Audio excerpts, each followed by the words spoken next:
Welcome to Cut Daisies and Unicorns, and this is Trailer Tuesday, everybody, so welcome back, and we're excited to be able to share with you the things that are happening next. Steve, what is happening next? Well, you know what, Phil? I think that it's amazing. My head does so many things with the idea of Trailer Tuesday. I mean, and we could go down that path, but what I found is that doesn't really, listeners aren't looking for all the paths that we want to go down. Yeah. Although I could be wrong. Maybe the listeners were like, no, I love the rabbit trail. We love it's possible. It is. That is part of the suspension of belief. Well, the thing is when you go down the trail, or I just watched the Bobby Fisher story from, I don't know, it's 2015 or something like that. Yeah. SpiderMan plays Bobby Fisher in this movie. And Tobey Maguire. Yeah. Is that the Spider-Man? Yeah, okay. Yeah. That's the Spider-Man that I speak of. But anyway, when so they give him a handler, and he's a priest who is a very good chess player as well. And then as they're going through this movie, the guy who approached him, he's a lawyer. You never really know whether he's connected to the government or not. Oh. Speaking, I feel like I should put my arm up and say, here's another place where I could go down a rabbit trail. But I'm choosing not to for the sake of this conversation. But rabbit trail, the priest says to the lawyer, chess is a rabbit hole. And sometimes when you go down that hole, you get lost and you never come back. Wow. And so, anyway, I just saw that last night. It was fascinating. Yeah. So, rabbit Speaking trail. Of chess, then I guess that would be the other rabbit. Did you watch Queen's Gambit? Oh, I've actually seen that twice. The series. Right. Yeah, twice, and probably am getting close for another run. Yeah. Now, the fascination with that, for me, is not necessarily the game of chess. Right. Although, apparently, thank you, Marilyn and Don, Mom and Dad Coble, for raising, apparently, a son who was educated on some level. I learned to play chess early, and not at any level of what's going on in that whole thing. Yeah. But I'm fascinated with her story as the orphan. Fascinated with early medical treatment programs. Yeah. Fascinated with habit. Fascinated with personal growth and desire. Another thing, I really like the soundtracks. With what's going on in the whole thing, but also the attire. Yeah, it's a fascinating fashion, just work through and all of that stuff. Yeah, but such a great story of loss, and overcoming, and again, another rabbit trail. You get online and read and stuff like that. Yeah. And theory has it that the gentleman she played chess with in the chess park as she left was actually the Russian champion's father. Oh. I don't know how people speculate this. No, either. That would be it would be a little bit of a stretch on being able to actually say that that's what's happening, but this is the culture we find ourselves in. Right. People are willing to stretch themselves and to be definite about things that they have no idea about. Yeah. Like me in time travel. Yeah, exactly. I'm willing to put myself out there, and this is where I'm going to draw the line. Yeah. I believe in it. Yeah, I think that there's lots of dimensions of that show. I mean, whether you talked about the early treatment, even amongst the orphans, they were giving them tranquilizers. Oh yeah. Like, whoa, wait, like is that a real thing? Is that actually what they were doing? I mean, apparently it was for a short time before they figured out, like, yeah, this isn't how we should handle this. Yeah. But what that caused in her, and what came first? I mean, when you start to notice that she starts to see the chessboard, Right. like in her head, but ultimately she sees it on the ceiling. Yeah. Did that come because of the tranquilizers? And is that what then she draws in and says, "Oh, I need this in order to see this"? Is those the opening up channels of in your brain that maybe previously weren't there? And the answer is yes. I believe that it opened up a pathway. What she couldn't get over through the whole thing was she thought she needed that for that to happen. But in the final episode, when she sees the pieces, yeah, that's right, she's stone cold sober. Mm-hmm. And so that's part of the telling of this story of her overcoming the demons. Now, you know what else is interesting? That her clothing picked for the final scene has her dressed as a pawn. I didn't even notice that.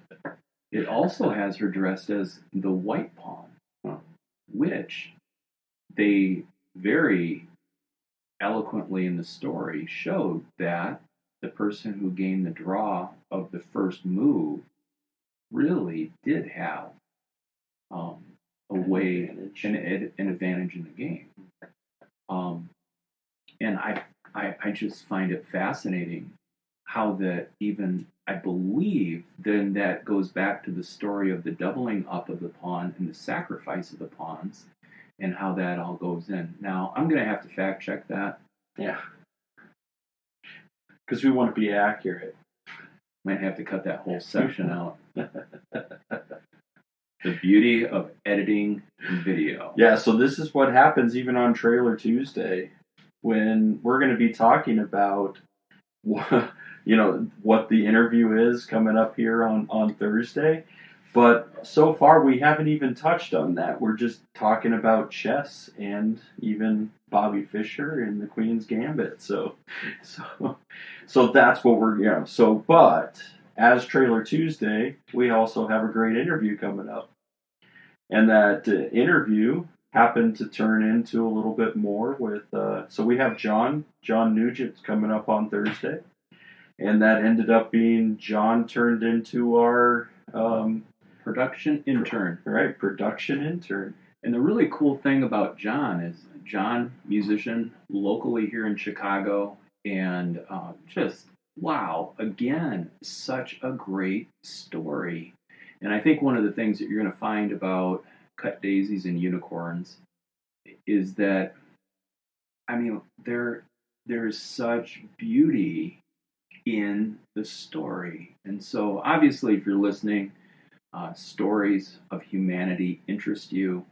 And as you work through just the different parts, I think you're going to find that even if something in the moment you don't connect to, there's going to be something just around the corner. So one of the things Phil and I are talking about is how we can make it clear in the descriptions and even the categories, and we'll talk about that even in a later trailer in regards to how you can find the content that you're looking for.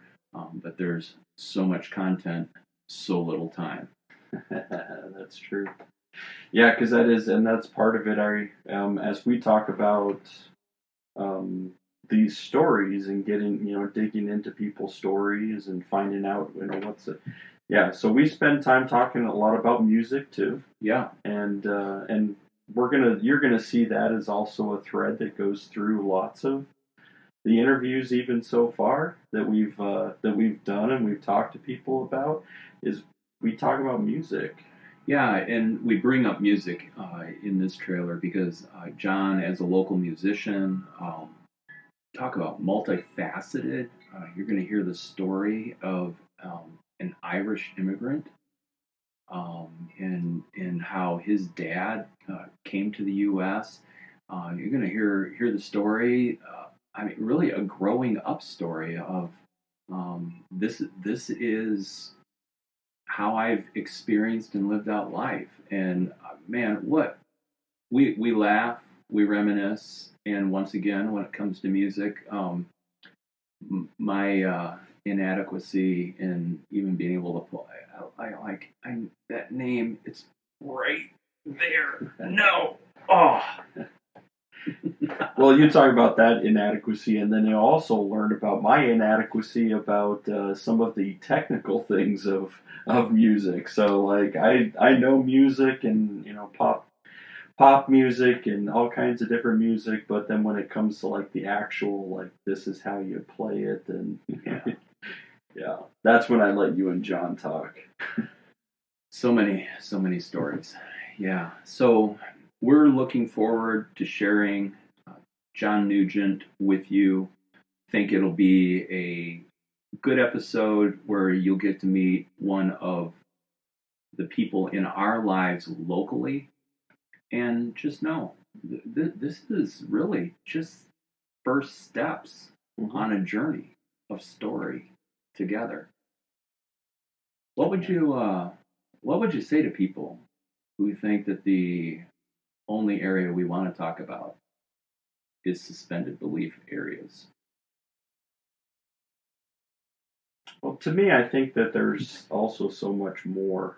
I mean, and but also even when you're talking, when you're learning something about people, I think we also are saying like suspend not just your belief, but suspend your preconceived notions. Oh, yeah. Right? No, that's really, really good point. So you're not coming into trying to learn about somebody by saying, oh, like, well, if I know where they're from or if I know their background, then I already know. Or you're reading a book by its cover. Like, all right, so, John's got long hair, whatever. He's got a weak beard. I don't know. Oh, ouch. Sorry. I know that was an issue for John. Yeah. Well, I love how you brought that up and how you've brought that around in regards to suspend your current. The word I'd like to use is bias. That word is really strong. People, when they hear the word bias, they start going to a place where they feel like that they may be under attack. Mm-hmm. And yet, it's just looking in the mirror. And so one of our foundational values is we're going to recognize we come to the table with our own biases. Right. And even at reminiscing as people are getting this trailer on a Tuesday, a few weeks after our last interview we aired, but the first interview that we ever shared, if after hearing Rosanna's story, you walk away and say, she's a socialist, there was nothing good about that, why would you even air that? Right. That's what we're calling out. Yeah, and especially on that story to be able to think about, because I always find that to be one of the magic buzzwords that are out there right now. Socialism. I mean, and so automatically it's trying to put you in a different headspace. Yeah. And yes, as a democratic socialist, party within the Chicago system, you're thinking, oh, I already know about that, and you're jumping. But that's why even more important trying to know and understand her story, where she comes from, what it plays into as the story's unfolding. And to me, it's very important to lay down some of our biases, our preconceived notions. Judging a book by its cover, like we've done that all, and this is where it's led us to having such jaded perspectives and views. And so it's like, all right, if we're going to learn about somebody, then let's actually hear their story. Which brings me to a question that I'd like to ask the audience. How many books do you have that the only thing you know about that book is its cover. Mm. I know that in our current culture, there are a lot of people who don't read books anyway. There are people who like to ascribe to a notion that they like to read books and they'll buy books. But how many people are actually getting in to digest what's in the book? And then I have a question about the books. Are you reading stuff that's easy to digest? Or are you reading stuff that is bringing up things that are hard to digest, that you're willing to wrestle through, to allow for a suspension of the current where you are right now to move into what could be gained by other knowledge? So thinking about that and saying, so are you ultimately just reading something that you're already saying, oh, I already know that, or I'm on the same page as the author, whatever it might be, or are you trying to find stuff that's going to challenge you? Exactly. And what does it even mean to be able to be willing to go down a path of discovery, to find out about something that you had no awareness of? Just because you don't know about something doesn't mean that it's not beneficial. Right. Doesn't mean that it's not able to be used by others for the benefit of community. Right. I could just really chase that. Again, a rabbit hole that we might never come out of.